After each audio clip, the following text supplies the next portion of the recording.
Hey there, YouTube. I'm Jack, and this is Raw Tropical Living. Thanks for joining me today. If you are anywhere in the world right now that's experiencing this heat wave, I hope you're staying cool. And just a quick little tip, the lighter you eat during the heat, the better you're going to feel. I guarantee you that. So stay hydrated, try to eat higher water content food, and just hang in there. It'll be over soon.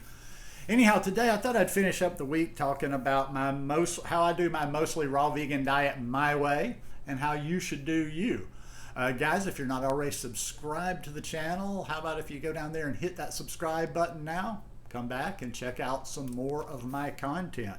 I always like to go, like sometimes people that don't, like people digest social media in a strange way, or they consume it in a strange way sometimes. They'll sometimes they'll watch one piece of a creation, something I've put out, and they're like all shocked. And any time that I mention anything about cooked food, somebody is just absolutely shocked, and they think I've like broken the holy rule, or I'm hiding something, when I've talked about for years and years and years that I'm not obsessed with raw is law. I eat some cooked food, and the cooked food I eat for a reason, and I'm discerning about what I eat.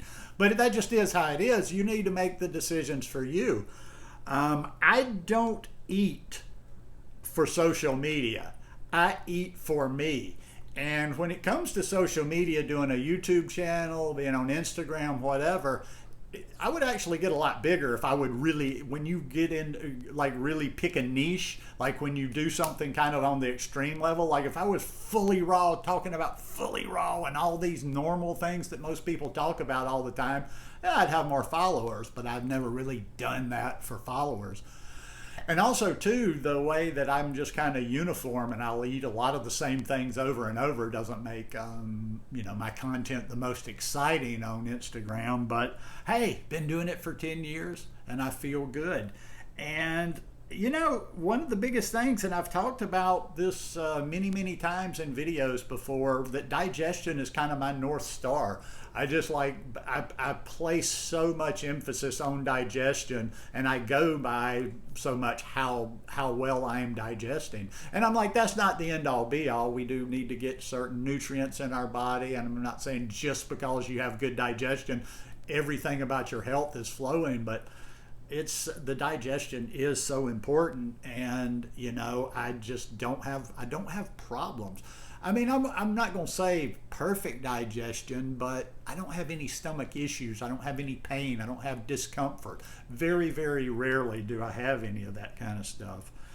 And that, like I say, as far as the raw goes, I've just ended up doing mostly raw, and I do like to share the advantages of eating that mostly raw diet, but I focus on nutrition.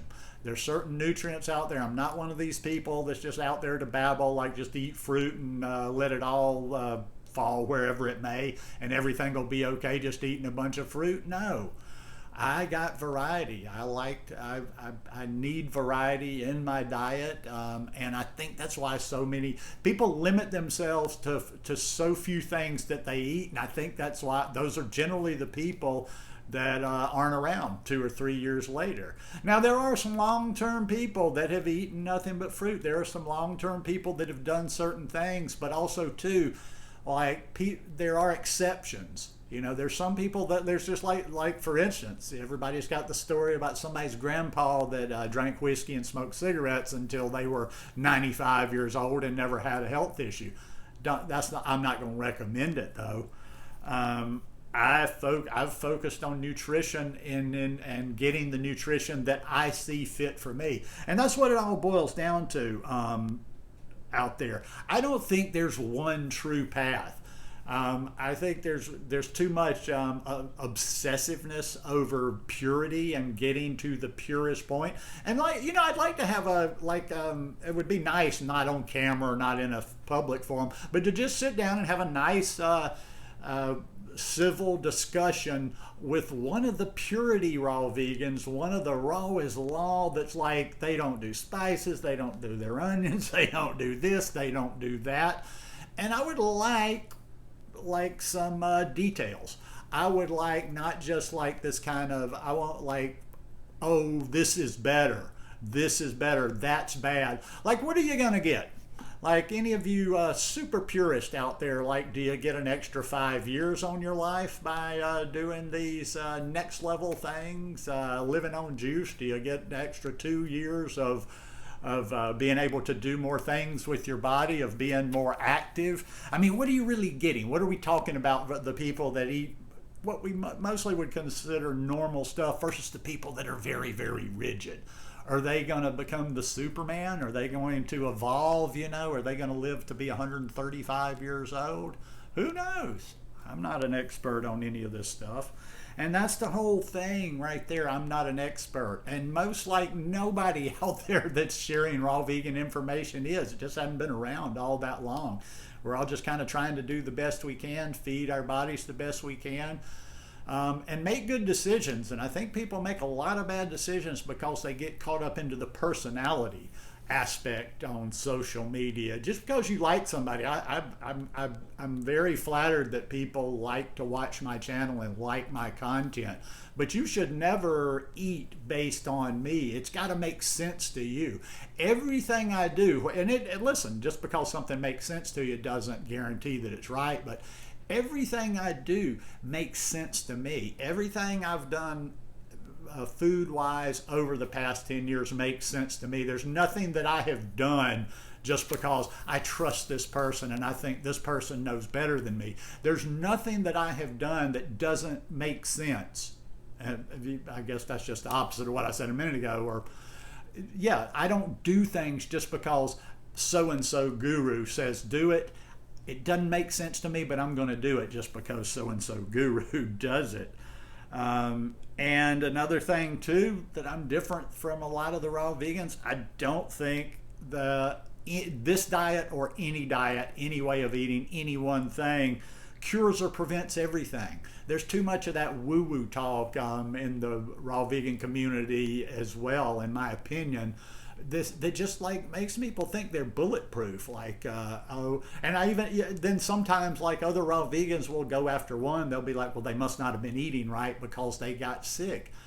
We're not, we're not evolved beings yet. Yes, I feel like the way that I eat, and not just the raw aspect of it, but a large part like for focusing on the diversity of the gut microbiome, eating a diversity of different types of food is very relevant too. But no matter what you're doing, is not going to make you absolutely bulletproof where you can't get disease, where something can't happen to you. So get that idea out of your head, and that might do away with some of this obsession with the absolute purity and another feast and another fast, and I got to cleanse and I got to go deeper. I always remember that when I first started eating like this. Everybody was always trying to go deeper. Ooh, I can go a little bit deeper. And they don't last. It's about sustaining. This is just kind of a rambling video today, but longevity impresses me in a lot of ways. And like I say, there's also people out there. That's why I don't try to tell anybody like, no, you're eating the wrong way, because there's a lot of people out there. I won't say a lot, but there's a good number of people out there that don't resonate with me, that are in the raw vegan world by how they eat, but they've done it for way longer than me, 20 years. So, what do I know? But you need to make your decisions for yourself. That's what it always boils down to, and that's what I'm always trying to share over everything here, is learn how to make your own decisions. Let it make sense for you. Don't go by other external sources. I enjoy interacting with people here. I appreciate comments, whether it's here, whether it's on Instagram. I appreciate the questions, but I have never in 10 years changed how I'm eating or done something differently based on somebody just making a comment saying, oh, that's blah, blah, blah, blah, blah. You shouldn't eat blah, blah, blah, blah, blah. Oh, this doesn't mix blah, blah, blah, blah, blah. And the best one is I love sometimes when I'll share something on Instagram, or when I do what I eat in a day videos. And I don't mean this like I'm not judging somebody, but it's just always kind of weird when I'm eating something. They see me eating something and they say, "Can you eat that raw?" Well, I'm doing it. So what are either you're basically, that's not even a question.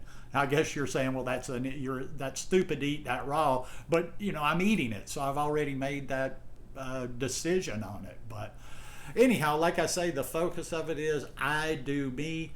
I stay in my lane. I don't try to give unsolicited advice. This channel isn't for me giving unsolicited advice or trying to recruit or trying to change how anybody eats. The only reason I'm here, the only reason I'm doing any social media is for the people that are asking for any help or that want to know more about this lifestyle. I'm not a recruiter. I have no interest at all in whether you eat a raw vegan diet or not. I mean, even the people on the opposite spectrum that are, whatever you're eating, whether you're eating animal products, whether you're feasting and fasting every day, it's not going into my body. So that's me. You do you. We'll all be happy. Anyhow, hope you guys enjoyed this video today. If you like it, please give me a thumbs up. Have a beautiful weekend, and if I don't get a video in over the weekend, I'll definitely see you on Monday. Peace.